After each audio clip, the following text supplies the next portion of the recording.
அந்த கோயிலை பூட்டுறதுக்கு உங்களுக்கு என்ன ரைட்ஸ் இருக்குன்னு சொல்லி உசிலம்பட்டி ஆர்டிஓட்டையும் உடனே நேரடியாக பேசினாரு.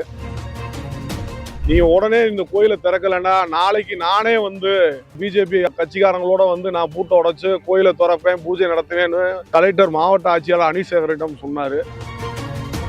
வணக்கம், நான் மதுரையில வழக்கறிஞரா உயர்நீதிமன்றத்தில் பணியாற்றிட்டு இருக்கேன். எனது சொந்த ஊர் வந்து உசிலம்பட்டி தாலுகா ஆரியப்பட்டி கிராமம். எனது குலதெய்வ கோயிலான கல்யாண கருப்பசாமி கோயில் வந்து உசிலம்பட்டி தாலுகா ஆரியப்பட்டி கிராமத்துல இருக்கு. அது 2020 இருந்து 23 வரைக்கும் கோயில் பூட்டி இருந்துச்சு. ரொம்ப நாங்க முயற்சி பண்ணோம், பல வழக்குகள் போட்டு நாங்க துறப்பதற்காக ஏகப்பட்ட முயற்சி எடுத்தோம். எந்த ஒரு இதுவுமே நடக்கல.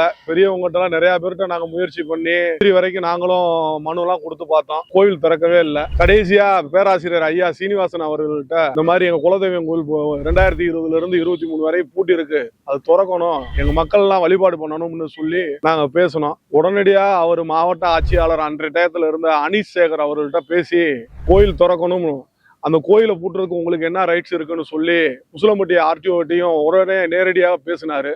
நீங்க இது சம்பந்தமா கோர்ட்ல வழக்கு நடந்துகிட்டு இருக்கிறதுக்கு சட்ட நடவடிக்கை எடுப்பதற்கு சட்ட உதவிகளும் செஞ்சு நீங்க உடனே இந்த கோயிலை திறக்கலைன்னா நாளைக்கு நானே வந்து பிஜேபி கட்சிக்காரங்களோட வந்து நான் பூட்டை உடைச்சு கோயிலை திறப்பேன், பூஜை நடத்துவேன்னு கலெக்டர் மாவட்ட ஆட்சியாளர் அனிசேகரிடம் சொன்னாரு. அடுத்த நாளே ஊர் மக்கள் எல்லாத்திட்டையும் முன்னிலையில ஆர்டிஓ வந்து நேரடியா இந்த இருக்கார் கோயில் பூசாரி இவர் தான், நேரடியா ஆர்டிஓ வந்து எங்கிட்ட இந்த மாதிரி சாவி ஒப்படைக்கிறோம்னு சொல்லி, அப்போ எங்களுடைய அரங்காவலர் இதுல இருக்கிற பெரியப்பா போசு அவர்கள், பெரிய பூசாரி ராஜா, நானு எல்லாமே சேர்ந்து ஊர் மக்கள் எல்லாம் சேர்ந்து ஆர்டிஓட்ட சாவியை வாங்கி கோயிலை திறந்து இப்ப தொடர்ந்து வழிபாடு செய்யறோம். இதுக்கு நன்றி தெரிவிக்கிறதுக்காக ஐயா பேராசிரியர் சீனிவாசன் அவர்களுக்கு நாங்க எல்லாம் வந்து சிறப்பா நன்றி தெரிவிச்சுட்டு எங்க ஊருக்கு வரணும், எங்க கோயிலுக்கு வந்து அவர் வந்து பார்க்கணும்னு சொல்லி ஒரு வேண்டுகோள் வச்சுட்டு வந்திருக்கோம். உசிலம்பட்டி தாலுகா ஆரியவட்டி கிராமத்தில் இருக்கும் கல்யாணசாமி குலதெய்வம் கோயில 3 வருஷமாக பூட்டியிருந்த கோயிலை யார்கிட்ட போய்